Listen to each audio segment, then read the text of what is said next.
paso. No, no, no, no, no, no, no, no, no, pará. Sí, sí, sí. ¡Dale, campeón! ¡Dale, campeón! Es lo mejor que ¡Dale, puede pasar. campeón! ¡Dale, campeón! ¡Dale, campeón! ¡Dale, campeón! ¡Dale, campeón!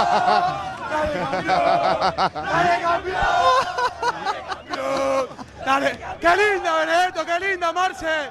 Hola, hola, bienvenidos. Qué placer que estemos otra vez juntos porque con nosotros creo que va a estar un gran conversador. Alguien que ha visto mucho fútbol y lo ha visto desde un lugar de privilegio, desde el propio campo de juego. Alguien que ha entrevistado a todos, que creo que ha estado en todas las canchas, al menos del fútbol argentino y en muchas del fútbol de Sudamérica y del mundo.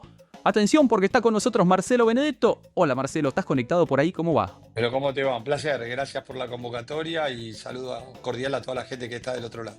Gracias por estar. ¿Tu primera aparición en los medios fue en la tele participando en Feliz Domingo?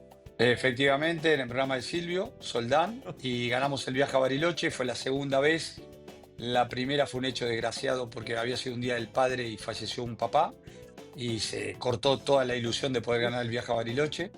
Y la segunda vez que fuimos con la llave número 8, abrimos el cofre, el salto de Soldán, ganamos, nos fuimos a Bariloche, nos cumplieron con todo. Yo solamente formé parte de la tribuna, claramente. ¿No participaste en ninguna prenda? Ninguna prenda. Habíamos ganado con la prenda de vóley, me acuerdo. Ajá. Y eso nos permitió llegar a la final, con el Hipólito Vieites. Marce, ¿cómo llegaste al periodismo? ¿Quién te metió o o dónde venía? Porque creo que de familia no era, ¿no? No, cero familia. A mí me gustaban los medios, me atrapaban escuchar los programas de radio, que eran pocos. Otra etapa de la comunicación, mucho más de radio. Y tenía curiosidad de ir a ver los programas de radio, me iba. Y en este caso, por intermedio de un amigo de mi papá había sido vendedor del Trus Viviendas. Uno de sus empleados era Leonardo Greco, hoy locutor. Y le dijo si podía ir a ver los programas de Sport 80, él era el locutor al mediodía, yo fui a la noche. Nos sentábamos en un piano ahí en Maipú 555 y un equipo que marcó una etapa, era una competencia de Muñoz. Víctor Hugo, Niembro, Adrián Paenza, Marcelo Araujo, Néstor Ibarra, un gran equipo. Y bueno, nada, a partir de ahí arrancamos. Nos sentamos durante mucho tiempo hasta que un día decidimos ir a apostar por ir a pedir trabajo. Pero, ¿antes o después estudiaste comunicación en la UA? Durante, pues yo ahí, cuando yo iba a ver los programas de Sport 80, estaba en la secundaria. Todo eso en la secundaria. Cuando arranco a trabajar con Víctor Hugo, allá cuando tenía 18 años, termino la secundaria, empecé a trabajar, me iba primero a la facultad, de la facultad me iba a Molinos, Río de la Plata, porque quería tener mi propia plata, y después me iba al programa de radio. ¿Y después fuiste a pedirle laburo a Víctor Hugo, a golpearle, a tocar el timbre de la casa? Claro, todo eso cuando ya arranqué, la previa para poder arrancar, le digo a Mariano, éramos 4 que nos sentábamos en un piano, Mariano Clos, Jorge Arcapalo, Fernando Villar, y le digo, mirá, nuestra oportunidad, hay que ir a tocarle el timbre. Y fuimos ahí en la calle de la avenida Santa Fe, vivía Víctor Hugo con ese vozarrón que lo caracteriza. Le preguntamos si podíamos, él nos conocía de vernos sentado, y dijimos si podíamos empezar a trabajar, si había alguna chance. Sí, como te lo cuento. Y Víctor Hugo nos dijo, vengan a ver el lunes que estoy armando el equipo. Y bueno, ese lunes fuimos, nos presentamos y dijo, van a hacer archivo periodístico, unas cintas grandes.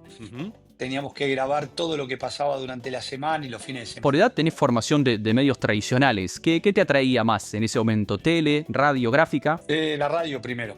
La radio porque era mucho. La tele había pocos programas, había un programa un domingo del fútbol italiano, había 4 canales de televisión. Era otra manera de mirar la tele y la radio te acompañaba. De hecho, yo me dormía con la radio, escuchando la trasnoche de Jorge Beiliar, por ejemplo.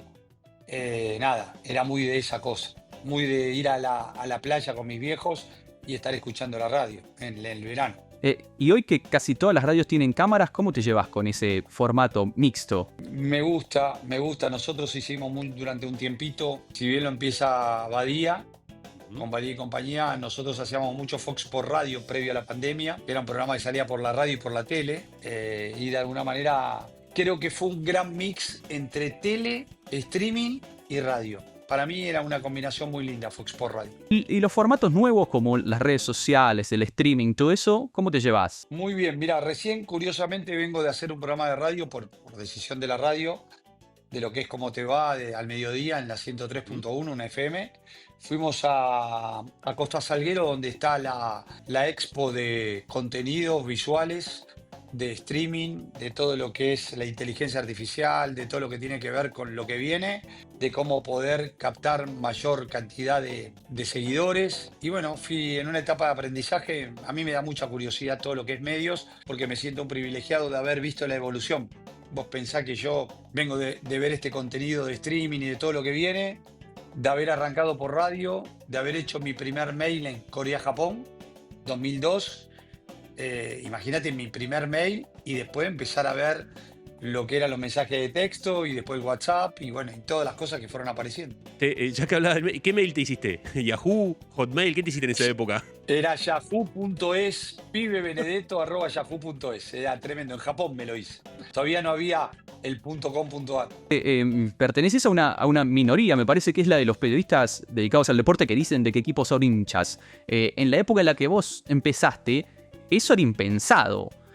¿Cómo cambió eso con los años, no? Fue cambiando. Yo creo que Sport 80 logró, si bien lo de Muñoz con las comunicaciones era también un adelantado, la parte que vino con Víctor Hugo fue que cada periodista cubría un entrenamiento. Antes vos cubrías los entrenamientos y ibas rotando, no había un fijo. Y a partir de Sport 80 se hizo fijo hasta en la tele, a medida que se fue ampliando la gama laboral en lo deportivo, o los canales de deportes. Ahí empezó el tema de que uno cubriera Boca, River, y ahí se empezaba a ver que cada uno que lo cubriera hincha de. Después vino una etapa que se empezaron a contar de los equipos chicos, pero entiendo, y hoy lo digo, es difícil que vos digas que sos de Boca, de River, de Independiente, de Racing, San Lorenzo, porque de alguna manera es como que te están esperando para individualizarte con la opinión. No es en el caso mío, porque yo soy hincha argentinos y todo el mundo lo sabe. Entiendo a veces que es más difícil, aunque ya hoy hay mucha naturalidad para blanquear. ¿Y quién te hizo de argentinos o cómo te hiciste de argentinos? Mi viejo. Mi viejo muy de ir a ver todos los partidos. De hecho, cuando era chico yo tuve el enorme privilegio de ser de los pocos testigos de Maradona, de un Maradona que excede las imágenes de un partido contra Gatti, le mete los 4 goles, imágenes contra Racing. Hay 4 años de Maradona que me puedo sentir un verdadero privilegiado donde está acá. Definitivamente acá, no me acuerdo todo, pero a medida que voy entrevistando jugadores de esa época, me voy acordando de partidos. Mi papá me decía, yo por ahí no quería ir a la cancha, y me decía, vení, vamos a verlo, porque si bien vamos a ver argentinos, vamos a ver a un jugador que nace cada 50 años. Esa camiseta es hermosa, de hecho estaba ese día en la cancha, Diego ahí estaba haciendo el servicio militar, año 79, entonces te das cuenta que yo lo viví desde el 76, día que debuta, y yo era chiquito, y estaba. ¿Estuviste el día del debut, el 20 de octubre del 76? ¿Estuviste en la cancha? Yo estaba con un guardapolvo blanco, en esa época se entraba en el segundo tiempo, si no querías pagar la entrada. Y yo me acuerdo que salí del colegio, yo iba en doble escolaridad, Colegio del Estado, salí del colegio a 3 cuadras de la cancha, yo vivía a 3 cuadras de la cancha también, y al colegio a 3 cuadras de la cancha, y me fui con un amigo a ver yo me iba siempre a ver todos los partidos. No era que fui porque venía Maradona. Sabíamos que iba a aparecer Maradona, que se demoró porque lo echaron en un partido de reserva y le dieron 5 fechas de suspensión, con lo cual se demoró su debut, hubiera sido antes. Y ese día estuve, es más, me acuerdo de estar subiendo la escalera, porque el recuerdo se hizo mucho más permanente al haber hablado de que estuvimos el día de Diego. Hoy todo el mundo dice haber estado, parece que hubiéramos estado en presencia del Maracaná, más que de la cancha argentina. Sí, tal cual. Claro. ¿Y cómo viste la Copa Libertadores del Bicho? En la previa, porque yo empiezo en el 86 a trabajar, una manera, ya me sentaba en el piano de Sport 80 que te contaba antes, y yo iba a ver ese equipo, 84-85, me acuerdo que hablaba con Araujo y todo, jugaba a repetirlo de memoria ese equipo, lo seguí por todos lados, de hecho nosotros podíamos ir de visitante y tenía un amigo que jugábamos a ver cuántas canchas habíamos y cuántos partidos nos habíamos perdido cada uno. Conociendo el fútbol desde adentro por tu laburo de periodista, ¿cómo vive y cómo se expresa el hincha dentro tuyo? ¿Es igual de pasional que a esa edad? ¿Es más escéptico ahora? Hoy lo miro de otra manera, me gusta explicarle a mis hijos que son muy fanas, como lo era yo en aquel momento, y disfruto, ya ni siquiera grito los goles. Sí estoy muy pendiente de cada cosa que ocurre, trato de acompañarla, porque creo que el fútbol es de las cosas más extraordinarias, más maravillosas que tiene, de poder ir con tus hijos a la cancha, o que 3 generaciones con los abuelos, en este caso abuelo, puedan ir a la cancha. Lo miro desde ese lugar. Vos llegaste a probarte en Argentinos, ¿no? Sí, me probé, me fue mal. Me acuerdo que Francis Cornejo, el que Mirá. descubrió a Maradona, o sea, imagínate que si descubrió a Maradona rápidamente se dio cuenta que no tenía muchas condiciones, y yo me acuerdo que me preguntó de qué querés jugar, y yo le dije de 9, de 10 o de 11. El tipo se dio media vuelta, me escuchó, de haber dicho por dentro, no tiene mucha chance. Me acuerdo que me probé con una categoría inferior a la mía, 65, yo soy 66, y la frustración fue grande porque creo que si toqué 2 veces la pelota fue mucho. Hablamos de Diego, de Maradona, de cuando lo veías como hincha, como un niño que salía de la escuela a ver a Argentinos Juniors, pero después desarrollaste una relación con Diego. ¿Qué relación tuviste con Diego? Linda, yo si me puedo permitir, de las cosas lindas de esta profesión es que pude tener, calculo que somos pocos, que tuvimos una linda generación de estrechez con Maradona y con Messi, con los dos. Y eso para mí es un enorme privilegio. Yendo a la pregunta de derecho de Maradona, vos pensás que yo fui a un par de cumpleaños de él, fui a comer con él, estábamos solos. A mí en los programas, cuando me tocaba hacer la producción periodística del equipo de primera, me mandaban a mí. Hizo el prólogo del libro Secretos con Partidos que hicimos con Tití. O sea, hay un montón de cosas que, de hecho, me avisa y me lleva a una habitación con otros 2 periodistas, con Marcelo Palacios y Matías Aldao, para decirnos que se retiraba del fútbol. O sea, cerré un círculo muy grande de la etapa de hincha. Esa es la última vez que lo veo. Así que desde haber estado en el debut, de saber que era hincha argentino, que él lo sabía, de haberme invitado al cumpleaños, el día que nacieron mis hijos me mandó una ofrenda floral que era más grande que mi departamento. Hay infinidad de cosas que ir a comer, bueno, nada, un montón de cosas que me hacen que haya sido inigualable tanto él como Leo. Me imagino cómo te habrá golpeado, más allá de lo que pasó con el mundo del fútbol y con cualquiera que fuera hincha de la pelota cuando Diego falleció, pero vos que llegaste a tener una relación personal, me imagino cómo te habrá golpeado su partida, ¿no? Fuerte. A mí me quedó la última charla con él, donde él me decía que nos daba nota todo el tiempo como entrenador de gimnasia. Entonces él me dijo un día corte y sonrisa, lo cual yo no sabía de qué se trataba.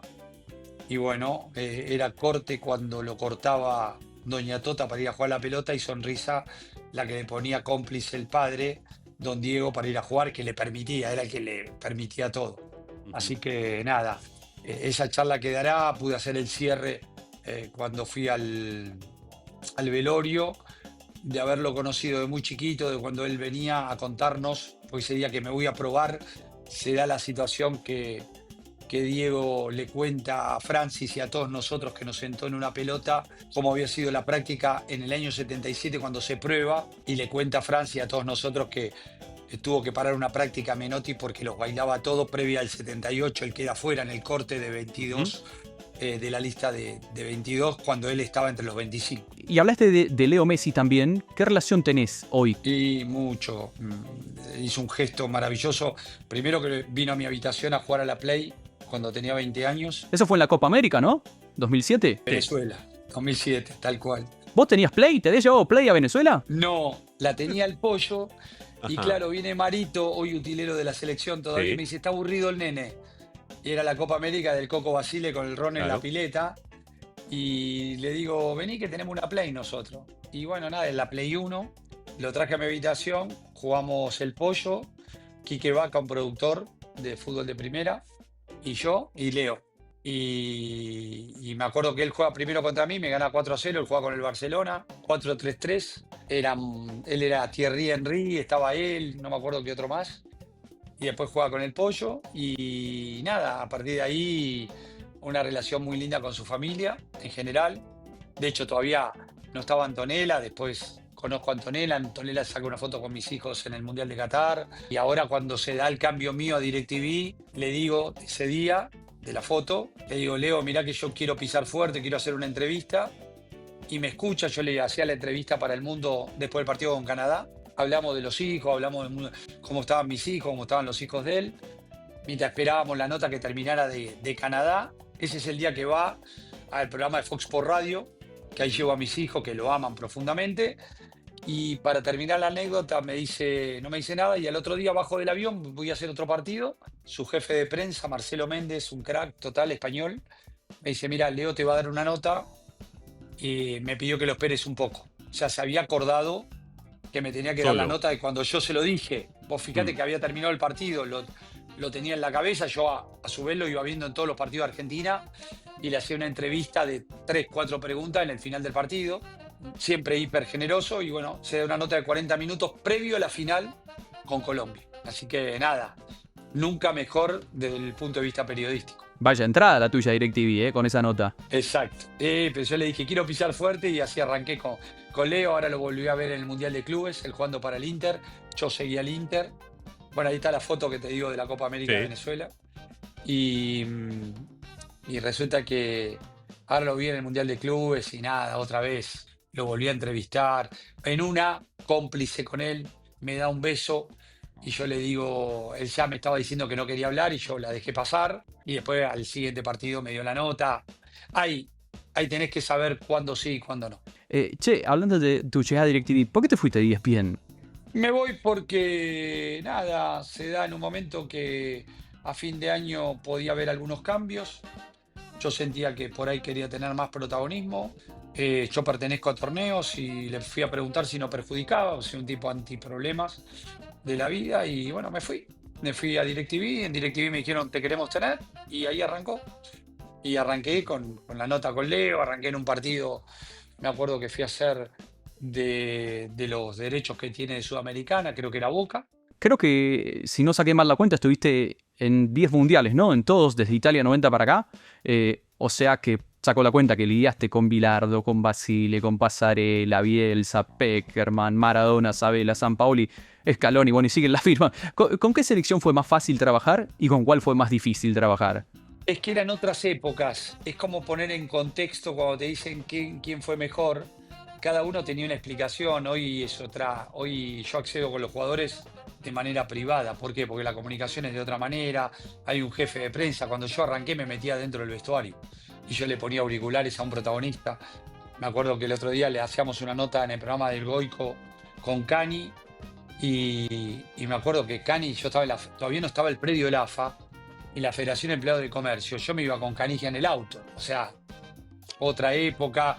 Entonces, poner en contexto eso es lo que inhabilita un poco con quién me sentí más cómodo o dónde pude acceder a más protagonistas, ¿entendés?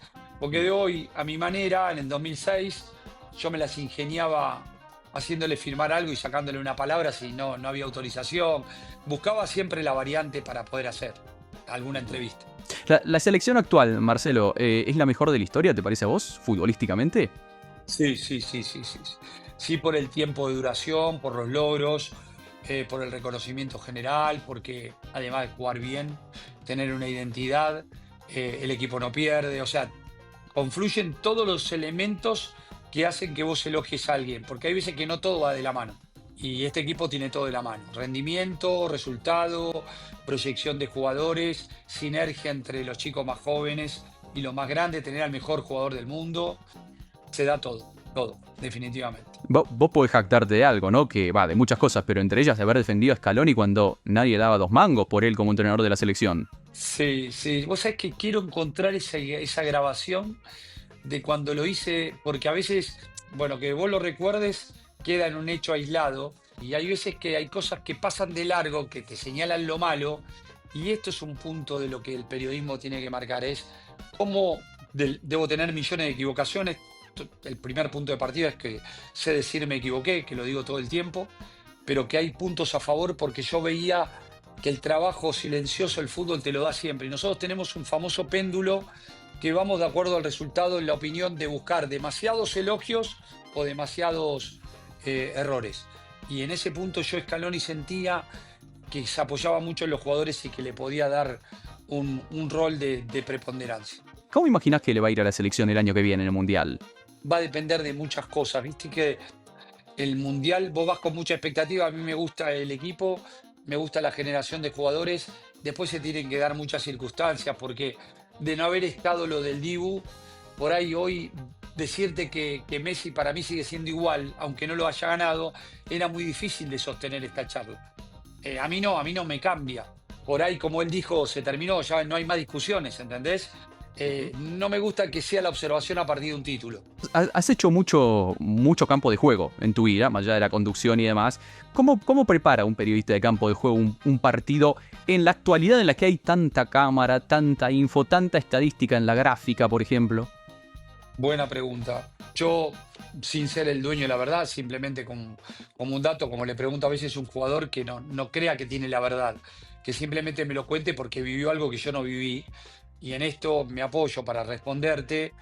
Creo que básicamente es contar lo que no puede enfocar la cámara, no dar demasiados datos, no cargar de datos la transmisión porque la gente no lo puede codificar todo el tiempo, porque a veces el tirar datos parece que te querés lucir vos, es como tirar un caño. Y a veces tiene que haber un contexto de cada cosa que se dice, por lo menos de mi lugar. Yo iría mucho más a tratar de prestar atención con los ojos. Yo agudicé mucho la visión periférica, de poder ver dónde está la pelota, pero de poder ver dónde está pasando algo de un jugador que se lesionó, del entrenador que se enojó por algo que por ahí la cámara no lo puede percibir. ¿Es cierto eso de la visión periférica que también usás en la vida diaria y que tu pareja, tu mujer, te lo hace ver, que entras a un restaurante y estás como escaneando todo y a todos? Sí, sí, sí. Mi mujer me dice, ya sé, hiciste campo de juego. Esa es la respuesta de ella. En ese tono, ¿eh? En ese tono cansada, como diciendo, ¿me tenés harto? Lo mismo. Me dice, ya sé, aquel está comiendo con la boca abierta o aquel te quiso sacar una foto escondida. Sí, porque es como que, no sé por qué, pero te estoy mirando, pero estoy mirando para los costados. No sé por qué, pero pasa. Marcelo, hubo un tiempo en el que como espectador uno miraba los partidos y había preguntas que te hacía, especialmente creo que Mariano Clos, o chicanas que te hacían algunos relatores, que parecía que buscaban dejarte mal parado. ¿Eso era en serio? ¿Era un juego? ¿Qué onda? Era un juego para dejarme mal parado, pero era una broma. Y del otro lado lo que lograba es que la gente estuviera de mi lado. Entonces yo jugaba, como que les contestaba a la distancia, se enoja, decían ellos, hace gestos ampuloso. Bueno, nada, había una muy buena relación. Y cuando hay una muy buena yo creo que me permito divertirme o hacer bromas con los que siento que tengo comodidad. Cuando siento que no hay ese feeling, ahí ya no bromeo. Y es un punto de partida, por lo menos para mí, para relacionarme. Y creo que con Mariano armábamos un buen equipo, con el Pollo armábamos un buen equipo, con Araujo y el resto no estoy dejando de nombrar porque con Fernando y Mariano y Tití, y después fue Araujo, Macaya y Tití, y después fue el Pollo, Macaya y Tití, y después fue el Pollo, La Torre y yo. Digamos, me siento un súper privilegiado, no solamente por las relaciones con los futbolistas, sino con gran parte del periodismo. Soy leal, compañero, me molestan aquellos que se sienten los dueños de la verdad, eso sí. Entonces, cuando hay este buen ida y vuelta con todos los que te nombré, que lo hubo, ahí estaba el tándem del equipo para poder tener complicidad. Era una época que no había Twitter todavía, agarré la parte del final, nada más. Durante, muchos años uno decía campo de juego en una transmisión de fútbol y eran Benedetto y Titi Fernández, ¿no? ¿Cómo era trabajar con Titi? ¿Fue el compañero con el que mejor te entendiste? Sí, porque fue con el que en mayor cantidad de tiempo trabajé, porque vio crecer a mis hijos, porque fue un tipo que fue buena gente, porque me aconsejó y porque también vivimos cosas humanas que para mí son irreprochables, de un lado y del otro, porque él me fue presentando gente y yo sentía que tenía que volver con él cuando tuvo el episodio que tuvo. Él trabajando para Fútbol para Todos y yo para Fox. La vida nos fue llevando después por caminos donde con solo mirarnos nos entendíamos, porque logramos hacer un programa. Cuando todo el mundo quiere comentar o relatar, pudimos construir un programa de aire en Canal 13, haciendo campo de juego, cuando el campo de juego estaba más relacionado con decir los datos y era menospreciado. Para nosotros era un orgullo porque empezaron las previas en Fox, cuando no había previa, la previa era circunscripta solamente a la radio y nosotros nos metíamos en los vestuarios. Hay un par de hallazgos que nos permiten levantar la mano. Che, pucha, esto empezó con nosotros y nos hace sentir orgullosos. Nunca quisiste comentar, por ejemplo, ahora que hablabas de esto, ¿no? De que todo el mundo quiere como relatar o comentar fútbol, y vos te especializaste en un área que es un área diferente, absolutamente valiosa, desde la que se hace muchas veces la diferencia. ¿Nunca quisiste comentar? Sí, comenté Mundial Sub-17, de hecho cargo a muchos jugadores que terminaron, Sub-20, Mundial Sub-20, comenté partidos por Telefe, comenté partidos por Canal 13, por Fox. Lo que pasa es que más la gente me tiene, fue la etapa que no había tanto, de hecho, te voy a contar algo, hasta relaté. Yo relataba Mirá. con una sola cámara fútbol de primera cuando empecé y un día tuve que relatar un partido porque en el entretiempo a Marcelo le avisan que se había muerto la suegra. Entonces me dijeron, subí a la cabina que vas a relatar con Macaya River Español. Es el día de hoy que quiero aparecer con eso porque terminó 0-0. Imagínate si yo tenía que relatar un gol. Pero comentar sí, comenté y mucho. Lo que pasa es que es mucho más visible el campo de juego que otra cosa. Hace un rato hablamos de la relación con los jugadores y pienso, ¿no? Ahora que hay jefe de prensa, representantes, community manager, digamos que los deportistas, y en este caso los jugadores de fútbol, tienen mucha exposición propia, sin necesidad de pasar por el periodista y por el medio. ¿Cómo cambió la relación con ellos? Y mira, yo con la gran mayoría tengo una buena relación. De hecho, Fabián Cubero y el Rolfi Montenegro están en el programa de radio que estoy yo y ahora han entrado a la tele y no era que eran de esos amigos íntimos. Con Claudio Borghi he tenido la chance de que fuera casi mi hermano de la vida. Bueno, con el Bocha Batista, con McAllister, no sé, con el propio Javier, con el Bocha Checho y hay un montón más. Me voy de otros equipos. Hay una linda relación. Y la verdad que vos podés ir separando las historias, pero siempre desde un capital muy importante. Ni de un lado ni del otro, porque siempre es como que le planteamos al otro la exigencia, ni de un lado ni del otro, y lo digo con mucho énfasis, nadie se tiene que sentir el dueño de la verdad. Entonces, cuando lo digo de mi lado, a veces el periodista cree que puede hablar con mucho desparpajo de arbitraje, de técnico, de jugador. Vos podés dar tu opinión. Y del otro lado lo mismo, el jugador de fútbol no puede sentirse el dueño de la verdad, porque si no te preguntas, che, a ver cómo le va como entrenador cuando le toca dirigir todo esto que dice. Por eso hay que contar la experiencia del lugar que te toca. Es como vos me preguntaste del campo de juego, ¿soy el que mejor lo hago o está bien como lo hice? Y no lo sé. Sé que lo hice durante mucho tiempo y te puedo, a partir de tu pregunta, contar mi experiencia. Trasladado al jugador, que es lo que a mí me gusta de escucharlo a Diego, al Rolfi ahora, a Fabiano, el Beto Acosta cuando lo tuve en la radio. Yo tuve mucho de aquel que no se sienta el dueño de la verdad. Eso es maravilloso, porque te cuenta la experiencia del lado de ellos, ¿entendés? Eso es el primer punto de partida. El tema es cuando vos creés que tenés la bola de cristal y que vos decís, esto es así porque lo digo yo. Y ahí estás recorriendo un camino equivocado. ¿Cómo fue, hablando de jugadores, que terminaste levantado en andas por los jugadores independientes cuando salieron campeón de la Sudamericana en el 2017? No solamente por lo Independiente, también por lo de Racing después, que era un tema que a mí me generaba cierta preocupación porque trato, así como me tocaba hacer vestuario de Boca y de River, trataba de que fuera por todos por igual, pero ahí vuelvo sobre la complicidad que tenía con los chicos. Fue Gigliotti un poco el que generó toda esa iniciativa. Entré al vestuario, a mí me gustaba esa parte. Hay muchas que no se ven de adentro de un vestuario, de haber festejado y que nos hayan tirado cosas. Era una época de cercanía, con Racing me pasó igual. Bueno, ahí está Gigliotti, mira. Y después me pasó con Racing, que Pichud me tira de todo en un campeonato local de Racing. Era la época que todavía teníamos una cierta libertad para manejarnos por el vestuario, por la cancha. Ahora es como que te acotan el lugar y es más difícil. En tu Instagram, Marce, tenés fotos con todo. No sé si te faltó algún jugador. ¿Hay alguno al que no le hayas pedido foto o no tenga foto? No. Creo que no, porque ahora en el Mundial de Clubes me saqué con todos. Tengo hasta con Haaland, que todavía no la tengo en el fijo, en el feed. Pero me saqué con todos. Sí, aparte soy un pedidor serial de fotos. De hecho, bueno, con Enzo Fernández ahí, un crack. Me saqué hasta con Dua Lipa sin saber que era Dua Lipa. Eso es lo máximo, ¿viste? ¿Cómo no sabías que era Dua Lipa? No sabía. Yo fui a muchas Champions, gracias a Dios por Fox. Y en un momento la tengo al lado y me dice uno, tenía 22 años Dua Lipa. Entonces le digo, ¿y quién es? Dua Lipa. Y qué sé yo conozco a Palito Ortega, no es que conozco a Dua Lipa. No sé quién es Dua Lipa. Dua Lipa es una que está en ascenso, me explica uno de los chicos, el Pato Parigi, director de cámara. Y le digo, me voy a sacar una foto entonces. Ahí está, y esa es la foto. Cuando volvió a la Argentina no te llamó, ¿no? Mirá, estaba para vender humo y decir que habíamos hablado, que nos juntamos a comer, pero iba a sonar a demasiado irreal. Che, hablando de relaciones, llevas creo que 32 años de casado. ¿Cuál es la receta, tomando en cuenta que tenés un laburo difícil, a veces horarios medio estrambóticos, mucho viaje, cancha los fines de semana, mucha exposición?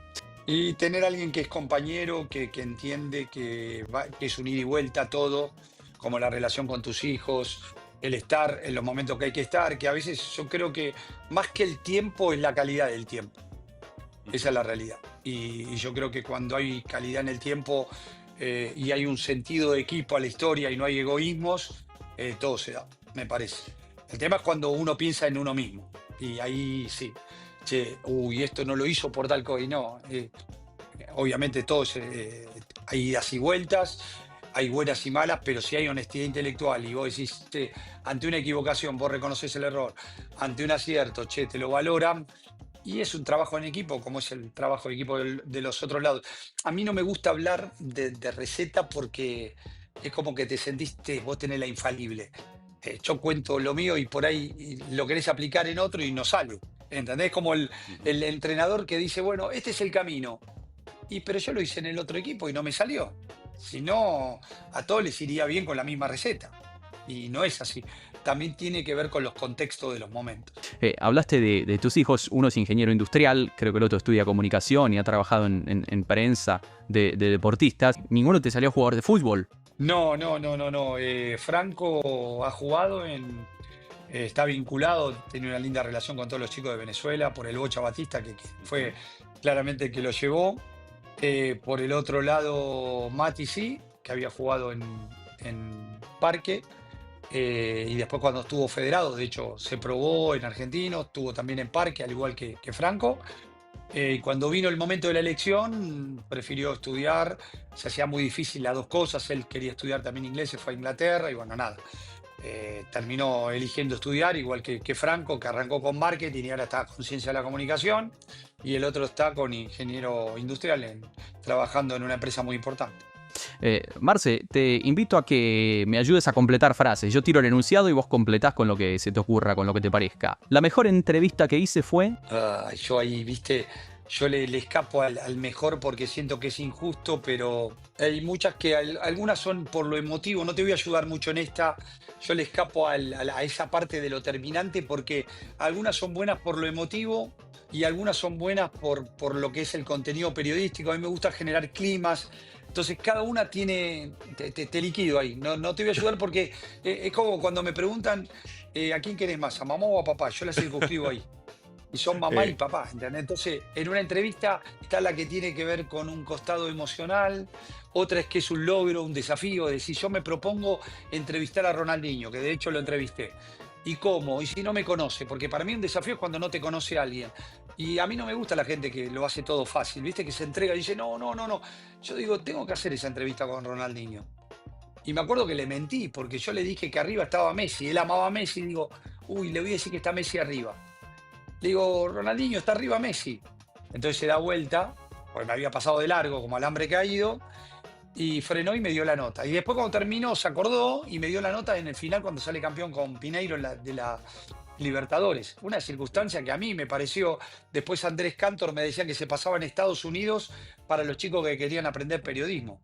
Entonces digo, estrategias. Yo leí un libro que siempre recomiendo de Jorge Alperín, de periodista de Clarín, que habla de la estrategia periodística y un poco, y esto va en cómo vos lo estás haciendo también, es el clima que se genera en la nota para que la persona se abra del otro lado. Es un clima de comodidad y no un clima de qué es lo que le pasa a los jugadores. Siempre están a la defensiva porque no saben por dónde va a ir. Bueno, te amplío en vez de pedirte el mejor. Los 3 mejores relatores de radio que escuché son... Y Víctor Hugo, Mariano y El Pollo. Los 3 mejores relatores de televisión. Y Araujo, Mariano y El Pollo. Que el torneo argentino tenga 30 equipos es... A mí el de 30, mira, el otro día es difícil, hay que contextualizarlo. Argentina creo que está entre los 4 países con mayor cantidad de equipos oficiales. Con lo cual, la variabilidad es muy amplia.